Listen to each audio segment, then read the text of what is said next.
On commence tout d'abord avec Dani Alves. C'était en 2014 que l'ex-défenseur brésilien du FC Barcelone s'était vu jeter une banane au moment de tirer un corner sur la pelouse de Villarreal en championnat d'Espagne. Mais le Brésilien avait réagi avec humour en décidant de croquer dans le fruit. Il avait ensuite repris le jeu normalement. Je vous laisse ses impressions. On doit prendre les choses comme elles sont. On ne parviendra pas à changer ça. Ça fait 11 ans que je suis en Espagne, c'est tout le temps la même chose. Il faut prendre la situation en riant et se moquer de ces attardés qui font ça. On poursuit avec une grosse cible du racisme, c'est Mario Balotelli qui est très souvent touché malheureusement. Donc là je vais vous présenter plutôt récemment avec Nice. C'était en début 2017 que Bastia avait été sanctionné d'un retrait d'un point avec sursis et de la fermeture de la tribune est de son stade pour 3 matchs dans l'affaire des cris racistes contre l'attaquant de Nice, Balotelli. Et des fumigènes avaient également été allumés durant la rencontre entre les deux clubs disputée le 20 janvier 2017. Après c'est vrai qu'il avait été également sujet à des propos racistes quand il jouait au Milan AC, mais également à Manchester City.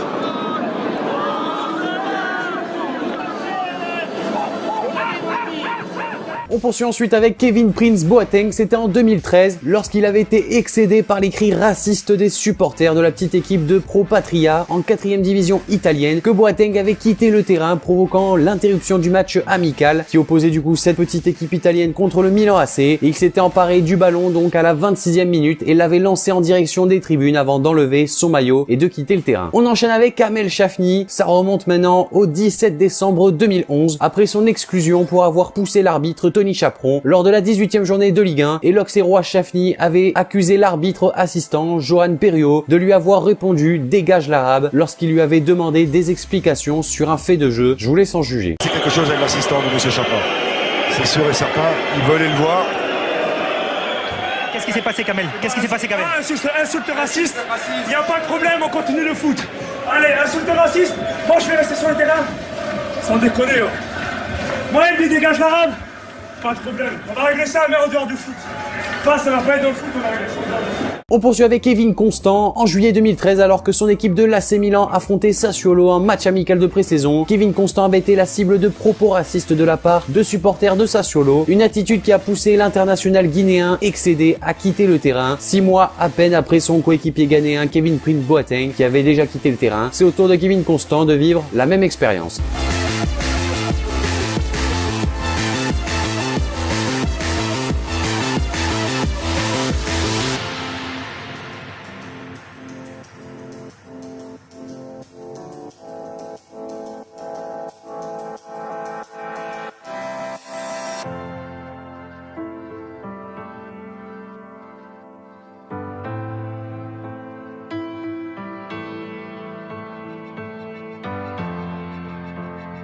On passe ensuite avec Emmanuel Eboué. C'était en 2011 lors de la rencontre entre son club de Galatasaray et le Beşiktaş que Eboué avait été victime d'un lancer de projectiles alors qu'il s'apprêtait à faire une touche. L'Ivoirien avait reçu également des bouteilles d'eau, des briquets, mais aussi des fourchettes. L'ancien gunner a bien entendu réclamé une intervention de l'arbitre, sans succès cependant.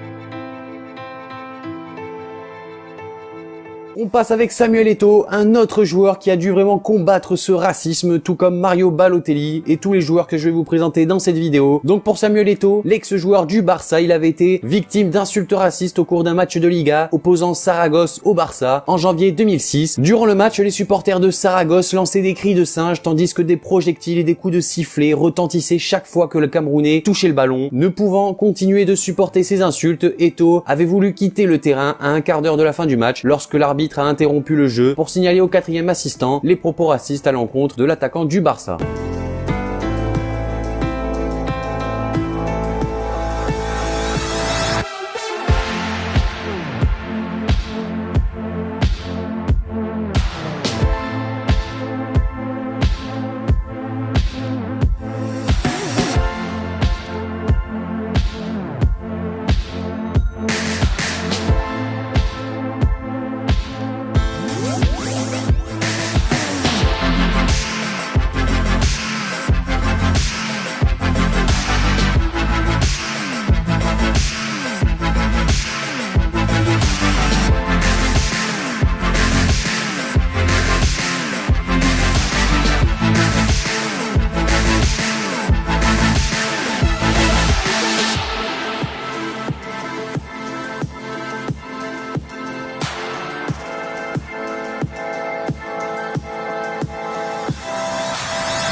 On enchaîne avec Abdeslam Ouadou. C'était en 2008, dans un match de Ligue 1 Valenciennes-Metz, que des supporters avaient lancé des insultes comme sale négro, additionné également à des cris de singe qui auront fait craquer le capitaine valenciennois. À la mi-temps, l'international marocain était monté dans les tribunes pour trouver l'auteur des injures et s'expliquer avec lui. Au final, l'arbitre, qui l'avait alerté plusieurs fois concernant les insultes, lui colle un carton jaune pour comportement antisportif, de quoi renforcer sa colère et son sentiment d'injustice. Sale singe, sale négro, c'est quoi ça? Venez nous voir, venez 2 secondes, calmez-vous, venez voir, venez au bureau.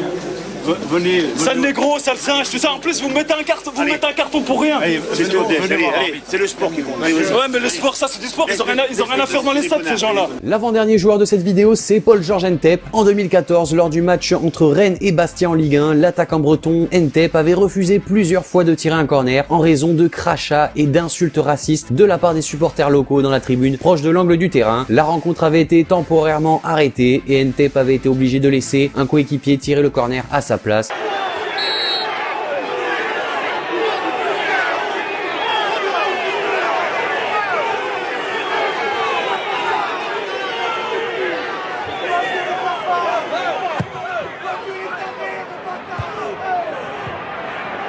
Et le dernier joueur, c'est Didier Zokora. En 2012, Emre, le milieu de terrain du Fenerbahçe, avait été accusé de racisme. La victime n'était autre que Didier Zokora, joueur de Trabzonspor à l'époque. Zokora racontait, je cite, « On s'est retrouvés face à face durant le match et il m'a dit « sale nègre ». Bref, voici la vidéo de l'altercation entre Emre et Zokora, juste manière de vous faire une idée.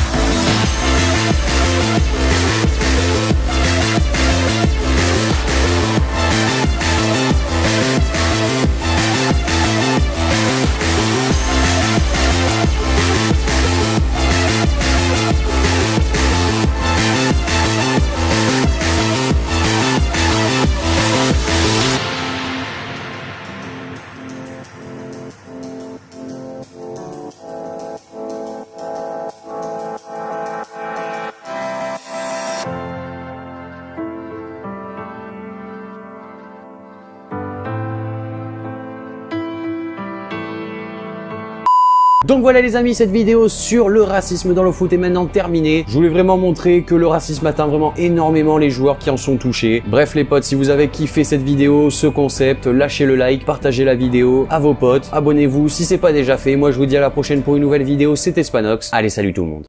Dizemos não ao racismo. Nein zum Rassismus. Não ao racismo.